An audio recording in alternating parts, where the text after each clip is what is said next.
Et bonjour à tous et merci d'être toujours aussi nombreux et présents sur cet amas, comme promis, pour vous mettre à jour sur les nouvelles de POCMI.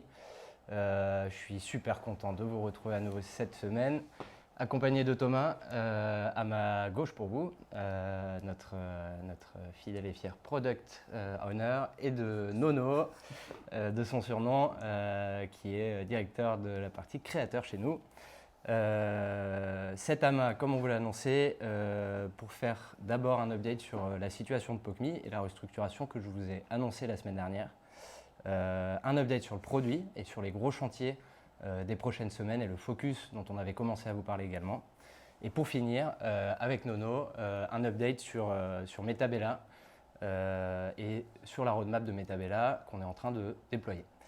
Je suis hyper content de pouvoir vous donner des nouvelles et je vais tout de suite attaquer sur le petit update sur la situation et les clarifications aussi de ce qu'on est en train de faire. J'ai vu passer quelques petites inquiétudes sur les canaux de POCMI et donc on trouvait ça important de revenir dessus et puis de vous donner des petites clarifications sur les rumeurs qu'il pouvait y avoir, etc. On commence par l'équipe et les co-founders. On a entendu beaucoup de choses ces derniers temps. Donc l'idée c'était de rationaliser puisqu'on est dans un effort de faire des économies pour que POCMI ait encore de longues et heureuses années devant nous et puis qu'on ait les moyens de mettre en œuvre tout ce qu'on vous a promis depuis le début. Le gros changement majeur, c'est qu'on a rassemblé les équipes support, réseaux sociaux et marketing et relations créateurs parce qu'on s'est rendu compte que ces équipes faisaient parfois doublon entre les messages qu'on recevait et auxquels on devait répondre, par exemple le support client, et puis les messages qu'on devait faire partir depuis nos réseaux sociaux pour faire des annonces et pour communiquer. De la même manière pour les créateurs, il y a des équipes support et opérations qui sont en charge de recevoir les contenus et les demandes des créateurs, de modérer les contenus et aussi de faire de la gestion de ce qu'on appelle des comptes créateurs pour les aider, les encourager à poster des contenus, faire le suivi de ce qui se passe sur leur compte et leur donner des nouvelles. En fait, on a décidé de mettre les équipes support utilisateur et marketing sous la même houlette, de la même manière les équipes opérations et support créateur et gestion des comptes sous la même houlette, ce qui nous permet d'être un petit peu plus réactif, flexible. On a aussi fait une optimisation avec un outil qui s'appelle Zendesk et qui permet de rassembler tous les canaux au même endroit, c'est-à-dire qu'on a Twitter, Instagram, Discord, Telegram qui arrivent au même endroit et qui est centralisé, ce qui nous permet de gérer ça sous forme de tickets et de ne pas rater vos messages et d'y répondre de façon beaucoup plus flexible. Voilà les chantiers qu'on a engagés qui nous permettent aujourd'hui d'avoir une équipe qui est réactive et qui répond super bien. Je suis en train de regarder vos messages en même temps. Tout fonctionne bien, tout le monde entend bien et salut tout le monde, salut Jules. Pour vous donner plus de détails sur la restructuration, au niveau des équipes, on a à date 7 départs qui sont consécutifs à cette restructuration qu'on a faite sur un effectif de 24 salariés qu'on avait. À cet effectif de 24 salariés, il faut ajouter 3 stagiaires et une dizaine de prestataires.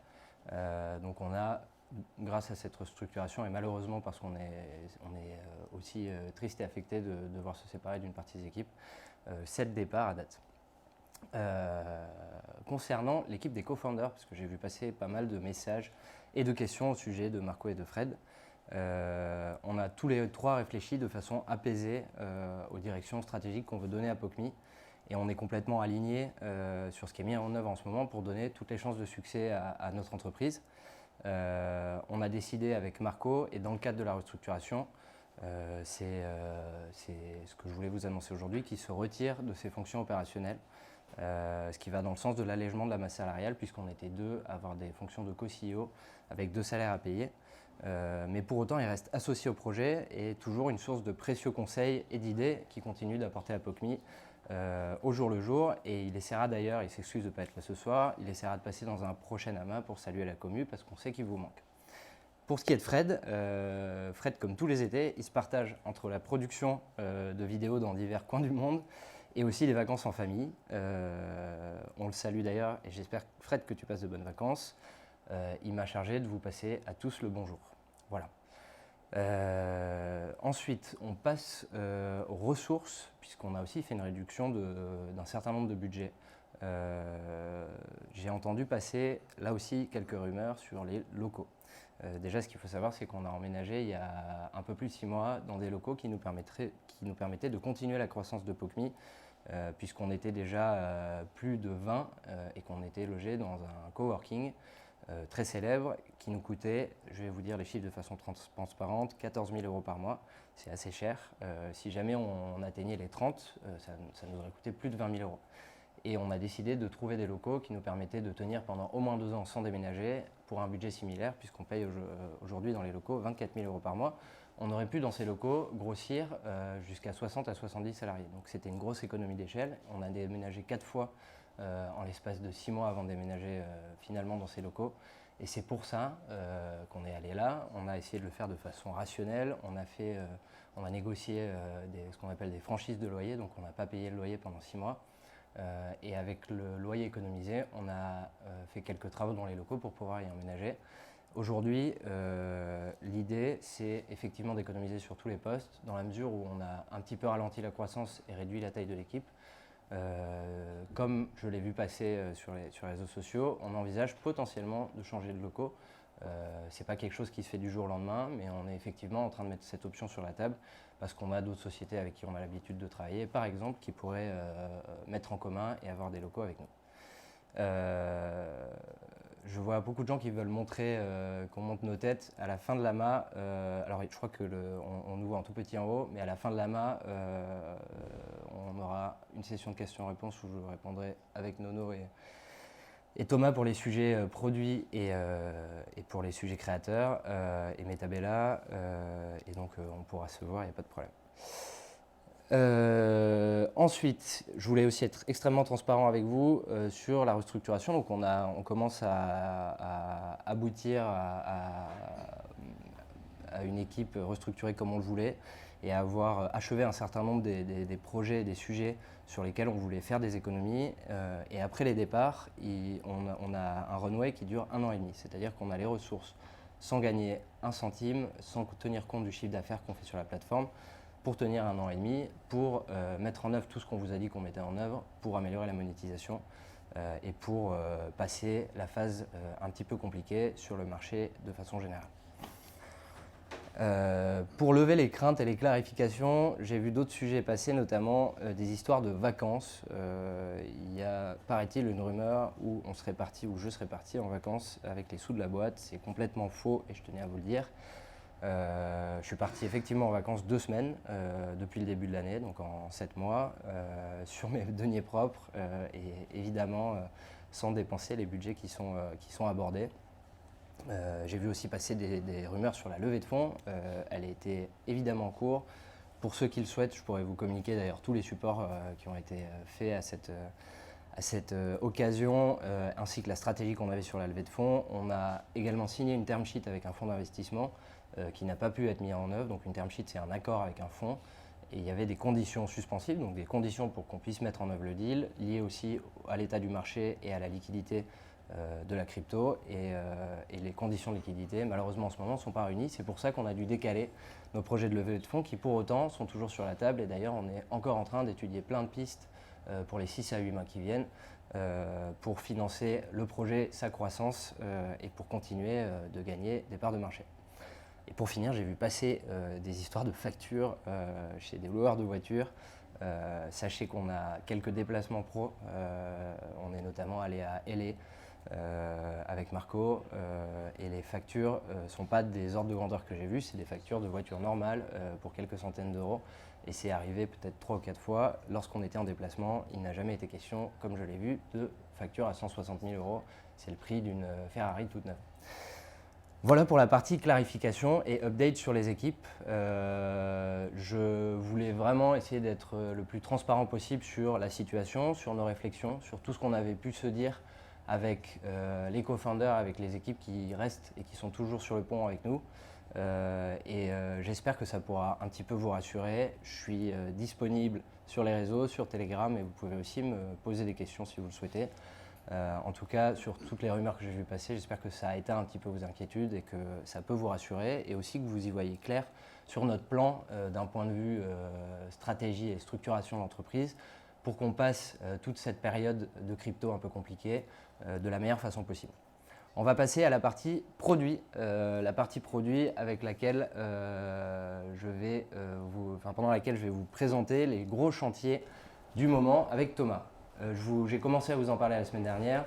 L'idée, c'est de solidifier les fondamentaux et il y a trois gros axes. Le premier, c'est de simplifier et d'améliorer l'UX. On va d'ailleurs être en mesure assez rapidement de vous partager des mock-ups et on vous partagera un petit peu plus tard les bêtas des features qu'on lance pour pouvoir vous les faire tester, parce qu'on est assez friand de vos retours comme on l'a fait depuis le début et des retours de la communauté pour pouvoir lancer un produit qui est propre.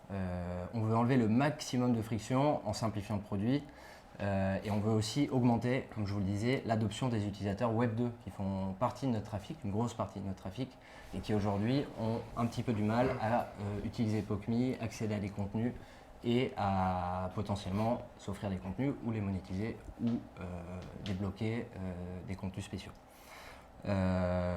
Comme je vous le disais la dernière fois, on garde le moteur Web3 et l'ADN de POC.me et on va vraiment capitaliser sur tout le travail qui a été fait avec les équipes pendant 1 an et demi.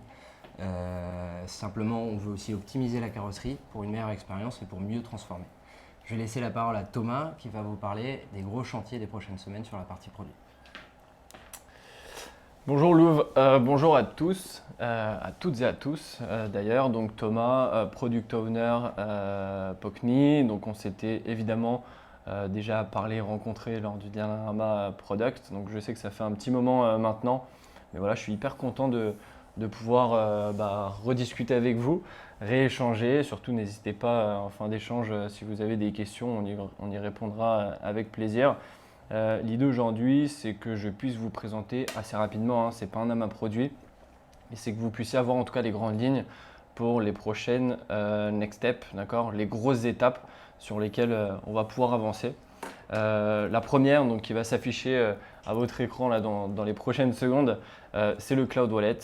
Nils l'a dit, l'objectif c'est vraiment de simplifier l'UX, d'améliorer au max l'expérience des personnes qui ne sont pas forcément Web3 friendly, d'accord. Et donc de pouvoir leur donner la meilleure expérience possible. Le Cloud Wallet, c'est quoi? Très très simple. Ça permettra premièrement lors de la création d'un compte de pouvoir un wallet qui sera créé d'origine, d'accord. Donc il n'y aura pas systématiquement besoin de créer un MetaMask, un Trust Wallet ou autre type de hot wallet, d'accord. Et ça permettra aussi aux personnes qui ne souhaitent pas forcément s'exposer avec MetaMask sur POC.me, d'accord, de pouvoir bénéficier du wallet qui sera d'origine en fait directement sur le compte avec POC.me, d'accord. Donc ça va simplifier grandement, en tout cas pour les personnes qui ne sont pas Web3 friendly, l'expérience finalement et l'achat de NFT, parce que le NFT sera reçu directement en fait sur le Cloud Wallet. De la même manière, les personnes pourront acheter des tokens, ils seront bien évidemment directement sur le Cloud Wallet. Ça fait un lien du coup avec le deuxième point qui est le Pay with CB. Parce que les personnes qui ne sont pas Web3 friendly pourront désormais payer directement en CB, d'accord, carte bancaire. Et donc ça permettra d'éviter cette friction qui est au niveau de l'achat du token et de pouvoir bénéficier quand même de toutes les prestations qu'on propose sur POC.me. Donc c'est-à-dire l'achat de contenu, les tips, les subscriptions, donc j'en parlerai juste après, mais justement ça fait le lien parfait, d'accord, pour pouvoir consommer en fait tout simplement sur la plateforme. Ensuite, on a donc la subscription et le freemium, donc, qui sont liés, je vais en parler un tout petit peu plus qu'après du freemium. La subscription, très simple, il suffira en fait de s'abonner à un compte créateur, d'accord, pour pouvoir unlock en fait l'intégralité du contenu, à savoir les secrets ou encore les poke and play. Sachant qu'il y aura évidemment une curation qui devra être faite au préalable par les créateurs pour pouvoir choisir finalement le contenu qu'elles souhaitent mettre au sein de la subscription finalement. La subscription, donc, comme j'ai dit juste avant, pourra être payée en CB directement. Permettra encore une fois de simplifier vraiment la vie de l'utilisateur, pas avoir systématiquement de token, même si évidemment il y aura des avantages à payer en token, donc avec une diminution des fees, etc. On en parlera de toute façon un petit peu plus. Là, je fais une petite aparté lors d'un prochain AMA Product, d'accord, où comme l'a dit Nils, on pourra vous montrer quelques petites maquettes, on pourra faire des démos. Et évidemment, pouvoir approfondir l'ensemble de ces features. Là, c'est vraiment l'idée, vraiment de vous donner une vision globale sur les prochaines semaines, prochains mois, d'accord, et que vous puissiez connaître un petit peu la direction. Okay. Et pour finir, donc c'est aussi en lien avec la subscription. Comme vous l'avez vu, pas mal de choses tournent autour de la subscription, notamment pas pour rien qu'il y a des gros réseaux sociaux très prestigieux qui l'ont fait, qui l'ont mis en ligne il n'y a pas longtemps. Il y aura évidemment le private chat. Donc on partira de toute façon sur les basiques qu'on avait, notamment sur le public chat. Le public chat qui était une feature, on l'a vu, qui s'est un petit peu essoufflé. L'objectif là, c'est vraiment de redonner du sang neuf. Et finalement, dès qu'un user pourra s'abonner à un créateur, qu'il puisse finalement échanger directement avec lui, échanger du contenu. Il y aura évidemment les tips, il y aura évidemment aussi la possibilité de partager des photos. Il y a énormément de process et de monétisation possibles à faire par la suite.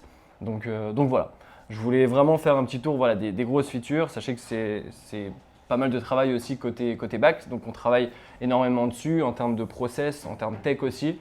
Et voilà, j'espère qu'en tout cas la vision sur ces prochaines semaines est plus claire pour vous. Encore une fois, on reviendra vers vous, on va laisser je pense un petit peu passer les congés et puis ensuite on reviendra vers vous, vers des amas beaucoup plus product, on pourra vous donner beaucoup plus d'informations précises et techniques. En tout cas, en attendant, n'hésitez pas à poser les questions si vous le souhaitez. Et on pourra aussi vous partager des petits mock-ups dès qu'on aura des versions un peu plus finales. On en a déjà quelques-unes. Ouais. Et vous faire tester pour certains membres de la commu toutes ces features. Et comme je vous disais tout à l'heure, on en parlait avec Thomas ce matin. C'est toujours hyper utile d'avoir vos feedbacks et ça nous permet d'améliorer le produit grandement. Merci beaucoup Thomas. Merci Nils. Et puis on se retrouve très vite. Puis à tout à l'heure, peut-être à tout à l'heure pour les questions ou à très vite en tout cas pour le prochain AMA Product. Merci beaucoup. Merci à tous. On passe maintenant à la partie Metabella.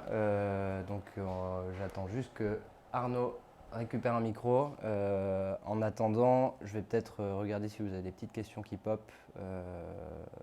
Ouais, on arrive. Warox, on arrive en plein écran à la fin de l'AMA, c'est promis juré. J'ai vu passer des sujets sur les vidéos gratuites. En fait, l'idée de cette amélioration du produit, cette optimisation, c'est vraiment de garder tout ce qui est super sur la plateforme, qu'on apporte de nouveau, mais c'est aussi de permettre aux gens d'avoir un petit peu plus d'excitement et d'accéder à plus de contenu plus facilement. Et la première étape, c'est qu'on va pousser de plus en plus des modèles freemium. Donc en fait, on pourra accéder à des previews des contenus, par exemple à 30 secondes d'une vidéo, avant qu'elle soit bloquée, entre guillemets, qu'on doive payer pour voir la suite, par exemple en poke and play. Et Arnaud vient d'arriver, donc je vais laisser passer sur Metabella. Donc on va parler un peu de Metabella. Je sais que pas mal de gens ont plein de questions, ce qui est normal. Juste pour faire un point, là, un petit sommaire, on va parler donc de la roadmap avec les 3 points clés qui est le Private Club. Il y a les Exclusive Rewards, donc c'est tous les bonus, et la partie Wearable et Decentraland. Et derrière aussi un petit point sur ce qui est communication et marketing pour le projet, pour vous donner un peu de visibilité. Donc, si vous vous souvenez, donc, le Private Club, c'est un accès exclusif à du contenu sur la plateforme pour tous les owners de NFT Metabella. Donc, on a créé le Private Club, donc ça a été développé par l'équipe tech. Maintenant, ce qu'il nous faut, c'est qu'on va donc uploader une scène exclusive d'Abella, qu'elle vient de nous l'envoyer. Et derrière, on va publier le site en ligne. Il sera accessible du coup sur le profil d'Abella. Donc, on a un petit comment ça marche sur la slide prochaine. Je peux vous faire écouter, on vient de recevoir un message Non, d'Abella il y a... Bon, Oui, ça elle va va- peut-être être compliqué sur le micro. Allez. Sur le micro, elle vient on a reçu la scène, donc ça apparaîtra donc sur PogMe. Pourquoi sur PogMe? Parce que bien sûr, c'est une vidéo qui est réservée aux personnes majeures, aux adultes. Donc il faudra créer un compte PogMe pour bien vérifier que vous êtes majeur et que donc vous pouvez avoir accès à ce contenu. Une fois que vous êtes connecté sur votre compte PogMe, il va falloir lier le wallet qui own le Metabella, le NFT Metabella, pour accéder justement à ce private club. Sur le profil d'Abella Danger, vous allez avoir un bouton private club qu'il faudra cliquer pour derrière profiter du contenu exclusif. Donc au début, ça sera une scène. Il y en a peut-être une deuxième qui arrive très vite et on a aussi des shootings exclusifs d'Abella. Donc ça, on vous tiendra au courant bien sûr sur Discord et les réseaux sociaux liés à Metabella. Donc n'hésitez pas à les rejoindre et à nous suivre. Donc ça, c'est sur la partie Private Club. Deuxième point de la roadmap qui avait été présenté au lancement, c'est tout ce qui est partie Reward, donc Exclusive Rewards. On vous a annoncé à la fin du Mint qu'on allait offrir un free ticket tous les mois. Donc on a envoyé le dernier en juillet. Ces free tickets, c'est le moyen en fait de bénéficier pendant 10 minutes d'une vidéo sur pogme.com. Donc ce sont des vidéos bien sûr payantes et vous y avez accès gratuitement pendant 10 minutes. Donc tous les mois, tous les owners de NFT recevront un free ticket. Donc c'est un free ticket par NFT. Donc vous avez 3 NFT Metabella, vous recevez 3 free tickets. Ils sont à utiliser dans le mois dans lequel ils vous sont transférés, parce qu'ils ont une durée de validité d'1 mois. Et ils seront bien sûr, il nécessite d'avoir un compte sur PogMe. Toujours pareil, le même système pour vérifier bien que vous avez plus de 18 ans et aussi que vous êtes owner d'un Metabella. Derrière, on a aussi promis un drop de Poken. Donc c'était 500 Poken par NFT. Donc là, on va arrêter le mint. Donc on va faire un screenshot des holders, stopper le contrat et derrière dropper 500 Poken par NFT. Donc tout ça, ça va se faire sur le mois d'août. Le private club aussi. Et là, le dernier point qui est sur la partie donc wearable. Alors, Lydia, si tu peux. Ouais. Donc pour les wearables, les designs ont été faits. Ils sont compatibles à Decentraland. Donc on a fait pour hommes et pour femmes bien sûr. Donc on est en attente. Donc ça va être ce qu'on appelle des link wearables sur Decentraland pour qu'ils soient rattachés à la collection Metabella. Et donc uniquement les owners de Metabella pourront les porter. On est en train d'attendre la validation donc pour être admis par la DAO de Decentraland pour pouvoir le faire. Donc on a rempli le form, ça prend 1 à 2 semaines. Ensuite, il nous faut publier donc, ces wearables avec ce compte-là pour derrière en faire bénéficier les holders de Metabella avec le drop. Donc on se table au plus tard courant octobre 2022, sachant qu'il y aura aussi accès à un événement exclusif dans Decentraland qu'on est en train de développer en parallèle. Donc toute cette partie-là va arriver sur Q4 de cette année. Donc les designs sont prêts, maintenant on est en plein process de validation de la part de Decentraland. Et pour finir sur Metabella, je lis pas le... Ah oui, il y a plein de... donc juste pour vous dire sur la communication et le marketing, donc sur la partie Discord, ceux qui suivent le projet, vous savez que notre objectif est de merger en gros la communauté de Metabella et de les transférer sur le Discord de PogMe. Pourquoi? Parce que ça va être plus simple pour nous de la gérer, sachant qu'il y a, comme l'a expliqué Neil, c'est une restructuration, donc on va avoir une nouvelle équipe qui va s'occuper du Discord de PogMe pour aussi être plus animé et mieux suivi. Et bien sûr, sur le serveur de PogMe, il y aura un accès dédié aux owners de Metabella. Donc, et ça, on utilise un petit bot pour vérifier que vous avez bien le bon NFT. La communication et le marketing, on va relancer tout ça en fait en octobre avec les wearables et les events sur Decentraland. On a donc, comme Niels l'a expliqué, là on était en contact avec Abella, on la voit en septembre, donc on pourra faire un live stream avec elle. Et on va aussi relancer des sessions de marketing, sûrement avec des influenceurs, à voir en fonction des budgets et aussi des événements à venir. Et qu'il y a peut-être quelque chose en janvier voilà, qui pourra relancer toute cette dynamique avec peut-être d'autres collections. Donc voilà ce qu'il en est sur le projet. Le projet n'est pas mort, Abella est toujours présente. Donc on sait que ça a perdu de la valeur, donc je crois à 40% en dessous du prix de vente public. L'objectif, voilà, ça va être de travailler pour faire remonter le floor price et aussi de donner de plus en plus d'utilité à cette collection. Sachant que voilà, on va essayer de respecter au plus la roadmap qui a été présentée, puis l'améliorer au fur et à mesure en fonction des utilisations. On va sur la partie Metabella. Merci beaucoup Nono.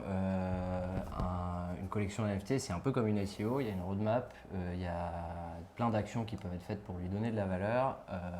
On sait que la valeur des Metabella fluctue et en ce moment a baissé. L'idée c'est vraiment de continuer à entretenir la communauté et le projet en donnant des utilities aux NFT pour que ces NFT gagnent de la valeur et pour honorer toutes les promesses qu'on a faites aux owners des NFT. J'ai noté quelques questions qui sont passées pendant l'AMA. J'ai entendu parler de pas mal d'ambassadeurs. J'aimerais revenir sur ce point que je n'ai pas trop abordé au début. On a signé avec plus de 60 ambassadeurs un contrat d'ambassadeur qui nous engage sur un certain nombre d'actions ensemble et de contenus à poster et d'actions promotionnelles. Donc c'est un vrai support pour nous.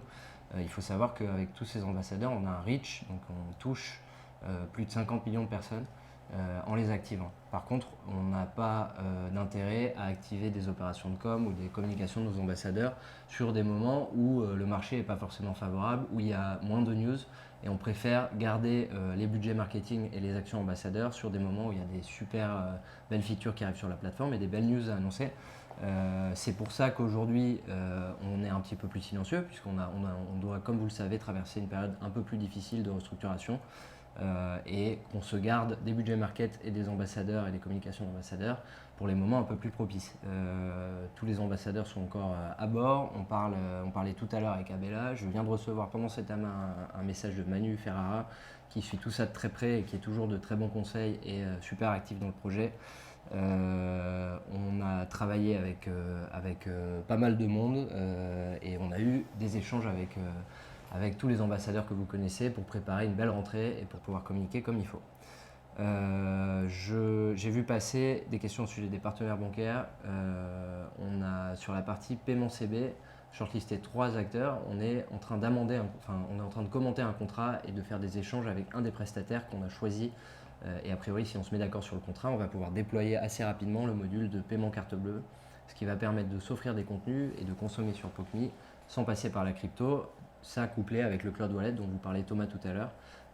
Ce qu'on essaye de faire derrière, c'est une interface pour les créateurs de contenu où ils vont pouvoir choisir entre un retrait en crypto ou un retrait en cash via un RIB, ce qui permettra aussi de rendre la plateforme attractive, que ce soit pour les créateurs cryptophiles ou non.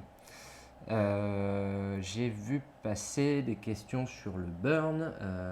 Sachez qu'on ne va pas s'avancer tout de suite, mais qu'un prochain AMA, jeudi prochain à 18h, la semaine prochaine, sera consacré à la partie stacking pooling et au XPrep programme sur lequel on a travaillé d'arrache-pied avec Aurélien.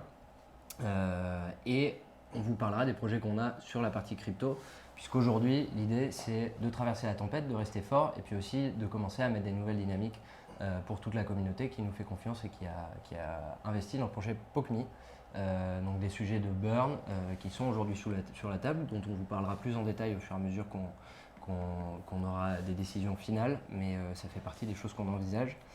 Et qu'est-ce que je vois d'autre dans les questions que je me suis notées? Oui, Arnaud vous disait, on fera un live avec Abella. Elle vient en septembre à Paris, et donc l'idée c'est de se donner rendez-vous quand elle sera là, et on fera un live tous ensemble, et on en profitera pour faire pour en faire un bon moment et un bel événement. Je vois qu'il y a pas mal de gens qui demandent plus de live, les replays. Ouais, bien sûr, on va tout reprendre pour remettre les replays des amas sur notre chaîne YouTube. On va essayer de voir pour peut-être mettre des sous-titres en anglais. C'est un vrai sujet. Et je crois qu'il y a un live dès la semaine prochaine, hein, c'est ça? Ouais, live dès jeudi prochain, 18h. L'idée c'est essayer vraiment d'enchaîner un peu d'augmenter ça. la fréquence. On en a fait un mardi dernier, on en refait un cette semaine. Et à chaque fois qu'on a des choses à vous partager, des updates, des news, vous avez vu que c'est pas que forcément des nouvelles qui sont heureuses, parce que parfois dans la vie d'une entreprise on a des choix à faire. Mais en revanche, je vais vous tenir le plus possible informé, être le plus transparent possible avec vous. On sait que vous en avez besoin, on sait aussi qu'on a été un peu moins présent. Et donc c'est vraiment l'effort du moment, même si le mois d'août c'est le mois des vacances pour beaucoup. On va essayer de rester au plus proche de vous, de répondre à toutes vos questions et de multiplier les lives. Et les amas, on a vu votre demande et on va y répondre. Voilà.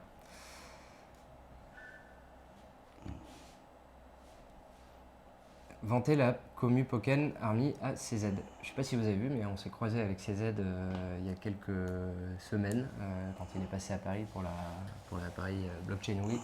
Et, c'est ce que j'ai commencé à faire, mais c'est un travail de longue haleine. Merci beaucoup Jules. Quel jeudi? Jeudi de la semaine prochaine, que je vous dise pas de bêtises, le prochain AMA c'est donc jeudi 4 août à 18h et on abordera les sujets de stacking, pooling. Et si on a des premiers mock-ups, on essaiera de vous les présenter sur la partie produit et puis de vous dire un petit peu les avancées au fur et à mesure avec les équipes tech et produits. Les stars US. Bien sûr, les stars US, Kaiden Cross, Abella Danger, Maitland Ward sont toujours ambassadrices, c'est toujours de la partie grâce à Manu Ferrara qui nous aide toujours autant. On a des projets avec les stars US et c'est d'ailleurs un super levier et un super axe pour nous en termes de développement, les US. Sachez qu'on a aussi quelques pistes en Europe et notamment en Allemagne avec lesquelles on travaille parce qu'il y a des gens qui se rapprochent du projet POCMI, qu'on aimerait bien potentiellement faire rentrer un petit peu plus dans le projet et qui ont des opportunités, des possibilités en Allemagne, qui est un super marché en Europe pour la partie adulte. Il faut savoir que on parle beaucoup des US et comment elles sont impliquées. Il faut savoir que ce qu'on a développé avec le Pokken Play a permis en fait à beaucoup aussi de nos créateurs et des personnes à qui on parle, nos partenaires, de comprendre l'utilité d'un NFT avec la certification d'une vidéo, la certification d'ownership, l'utilisation qu'ils peuvent en faire avec la location. Voilà, donc c'était aussi des points importants pour eux, pour leur permettre de comprendre l'utilité d'un NFT. Et on a aussi des vidéos tutos pour éduquer les utilisateurs et la communauté sur ce qu'est un NFT, qu'est-ce que la blockchain, et aussi comment je suis Pokken, comment l'utiliser, comment plein de petits tutos qui vont arriver au fur et à mesure, donc sur notre centre d'aide, mais aussi en vidéo avec des ambassadrices qui sont prêtées au jeu de créer des vidéos tutos. J'ai vu. Alors attendez, j'ai vu passer des sujets sur les mini-teasers sur d'autres plateformes. C'est une super idée, d'ailleurs, on a expérimenté ça. On a eu notamment Léo Lulu sur une grosse plateforme leader mondial qui ont fait une vidéo qui est redirigée sur POCMI avec un super teaser. Et c'est effectivement des options qui sont super efficaces, qui redirigent beaucoup de trafic et qu'on utilise et envisage de plus en plus. Je vois passer, c'est une question légitime, des questions sur les salaires. Il faut savoir qu'on a pris le parti chez POCMI de payer à tout le monde et notamment aux co-founders des salaires qui étaient des bons salaires. C'est des salaires qui rémunèrent aussi le risque qui est inhérent au marché crypto et la partie réputationnelle et le risque qui est inhérent au marché de l'adulte. Il faut savoir que quand on travaille dans une entreprise sur le secteur adulte, c'est pas forcément évident dans le parcours pour certains, sur certaines industries, et c'est un marché qui est beaucoup plus exposé. Il s'avère qu'on était à la suite de l'ICO capable d'onboarder et d'embaucher une équipe assez conséquente et de payer des salaires qui étaient bons pour l'ensemble des équipes.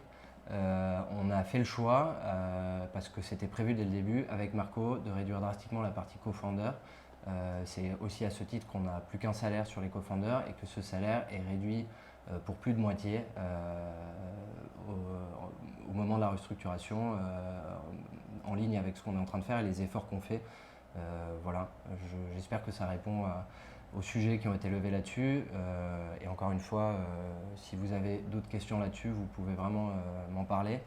C'est des choses qui sont publiques pour la partie co-founder, puisque c'est soumis à convention réglementée, donc on l'a voté en assemblée générale avec tous les actionnaires de l'entreprise qui sont 17. Et donc c'est aussi pour ça que c'est une information publique que vous connaissez. Voilà.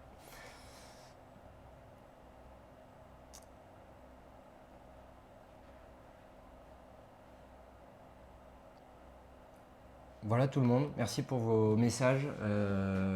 On va attendre un petit peu qu'il y ait d'autres questions qui passent. En tout cas, ça fait plaisir de vous retrouver. Ça fait plaisir aussi de pouvoir vous donner de l'info de façon la plus transparente possible. Si vous voulez voir Thomas, il faut poser des questions produits. Il revient. Bobert 11, la faiblesse du token, alors ça peut être un frein dans un contexte où on reste sur un modèle très Web3, dans la mesure où on passe sur un modèle beaucoup plus Web2. L'idée c'est aussi d'ouvrir à des créateurs qui sont moins cryptophiles et qui pourront se rémunérer directement en fiat, donc en euros ou dollars. Comme je vous l'avais un petit peu annoncé la semaine dernière, l'idée c'est que tout le chiffre d'affaires qui sera fait en fiat, il est aussi là pour soutenir le cours du token, mais à long terme.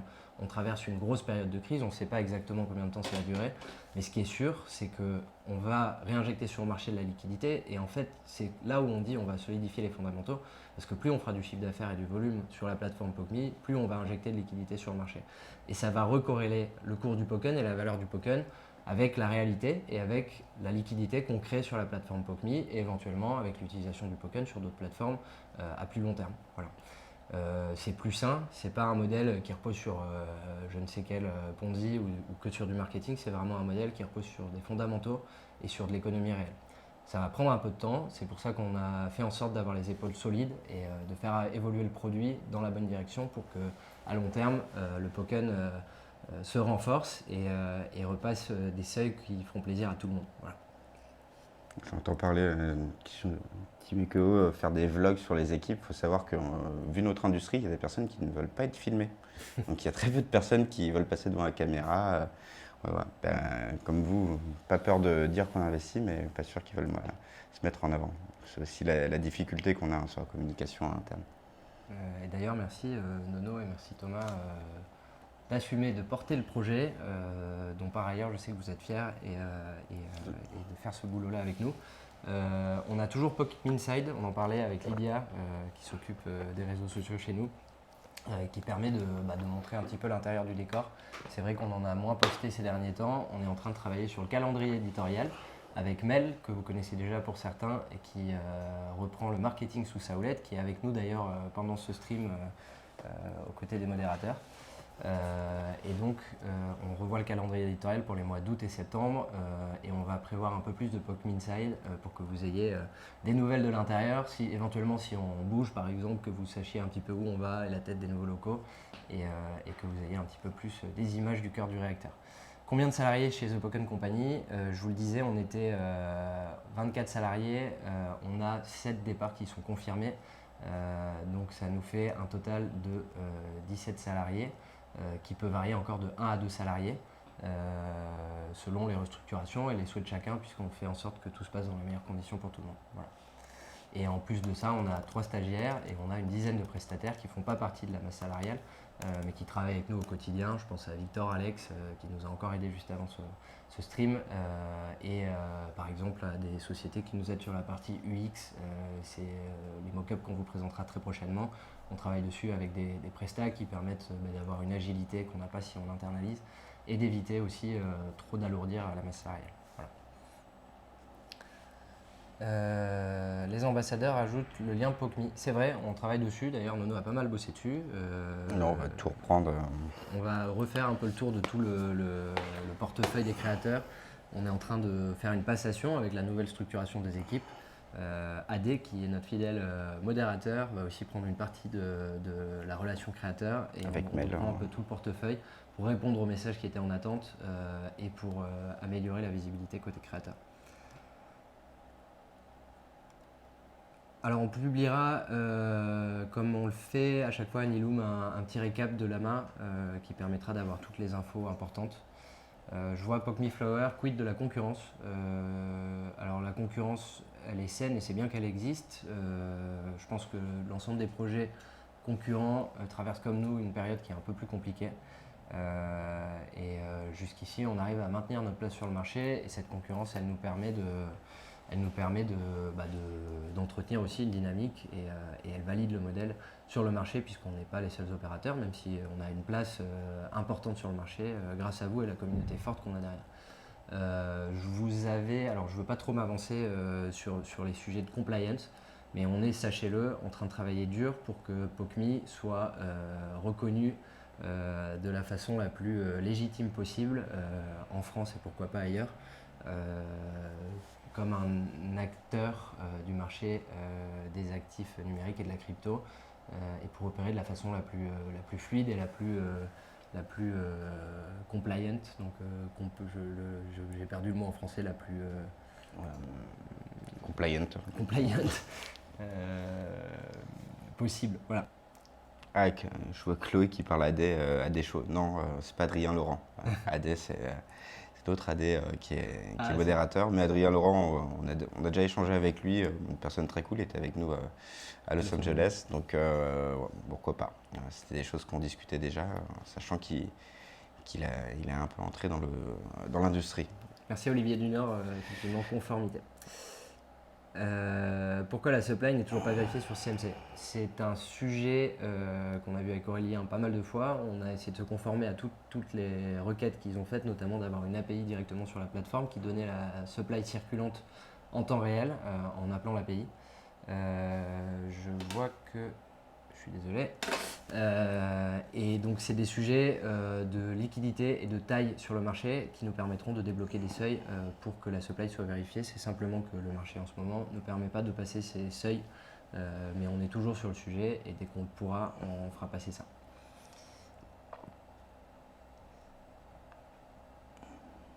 Alors, développement aux US, on a décidé de réduire les budgets qu'on investit sur la partie présence locale. On a toujours Manuel Ferrara, mais on a décidé de stopper la croissance aux US. En revanche, les projets aux US avec tous les ambassadeurs américains continuent. Et Manu nous aide beaucoup là-dessus, c'est ce qu'on se disait tout à l'heure. Pour ce qui est du Japon, je vois la question qui est passée, on a décidé, c'est un bon point, on n'en a pas parlé depuis un moment, on a décidé de mettre en stand-by le marché Japon parce qu'on a déjà beaucoup de pain sur la planche et qu'entre ce qu'on fait en Europe et aux États-Unis, on a assez pour le faire bien de topics à gérer. Voilà. Par contre, ça ne veut pas dire qu'on abandonne le Japon, c'est simplement qu'on prendra un petit peu plus de temps pour aller sur le marché Asie, qui est un marché super compliqué, qui coûte très cher et qui prend énormément de temps à lancer. Peut-être pas le meilleur des moments pour lancer un nouveau marché. Déjà, optimiser ce qu'on a. Okay. J'espère qu'on a fait pas mal le tour des projets. Donc je vous le disais, on a un nouvel AMA qui aura lieu jeudi prochain à 18 h. Le but c'est d'aborder les sujets de stacking, pooling, notamment répondre à vos questions pour les early stackers et aussi vous donner de la visibilité sur les prochains programmes à venir sur le Pokken. Et puis on essaiera de vous faire un update selon ce qu'on arrive à vous sortir d'ici là et pour avoir quelque chose de sympa à vous présenter sur les nouvelles features dont Thomas vous parlait pendant cet AMA, donc sur le produit pour pouvoir vous en montrer un peu plus. Rendez-vous jeudi prochain, la semaine prochaine à 18 h. Et puis j'attends encore et sur le replay évidemment, on vous envoie aussi un résumé de cet AMA avec toutes les infos importantes. J'attends encore quelques minutes pour vous répondre à quelques questions. Merci à tous pour vos messages, ça fait chaud au cœur et c'est génial d'avoir une commu comme vous derrière nous qui nous aide à enfoncer toutes les portes et à passer toutes les étapes importantes. Salut tout le monde. Merci Chloé Sanchez. Merci beaucoup Chloé. Pokumi, excusez-moi, Pokumi c'est avec les early stackers. C'est maintenant. Ah, on est revenu. Pokumi, j'ai vu passer, j'ai oublié d'en parler, c'est dans le même sujet que early stacker et pooler. Et donc on en parlera lors de l'AMA de jeudi prochain à 18 h. Merci les gars, salut et bonne fin de semaine.